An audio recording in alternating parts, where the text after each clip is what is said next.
নমস্কার। আমি এর আগের ভিডিওগুলোতে বলেছিলাম যে আমার মন্দিরে নতুন করে ঠাকুরের প্রাণ প্রতিষ্ঠা হওয়ার জন্য মন্দির আর ঠাকুর রং হবে।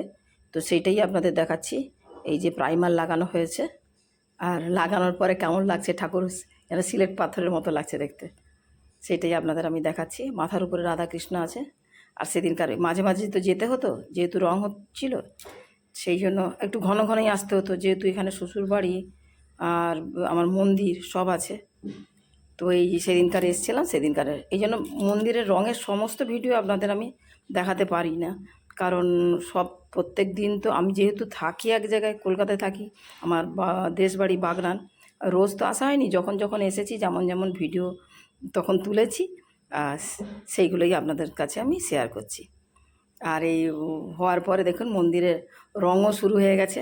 এই একদম ছাদ থেকে রং হওয়াটা শুরু হয়েছে। মন্দির যেমন মন্দিরও প্রাইমার হয়েছে প্রথমে, আর তারপরে এই রং হবে না। সেটা আর দেখাতে পারবো বলে আমার মনে হচ্ছে না, কারণ সেরকম আর কোনো ভিডিও তোলা হয়নি। ছবি তুলেছি, ভিডিও আর তোলা হয়নি। যাই হোক, তো সেইগুলোই আপনাদের কাছে আমি শেয়ার করছি।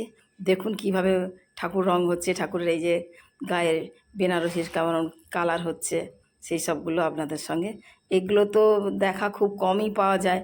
সেই জন্য আপনাদের সঙ্গে আমি এর আগেও বলেছি, এই কারণেই আপনাদের কাছে আমি ভিডিওগুলো শেয়ার করছি।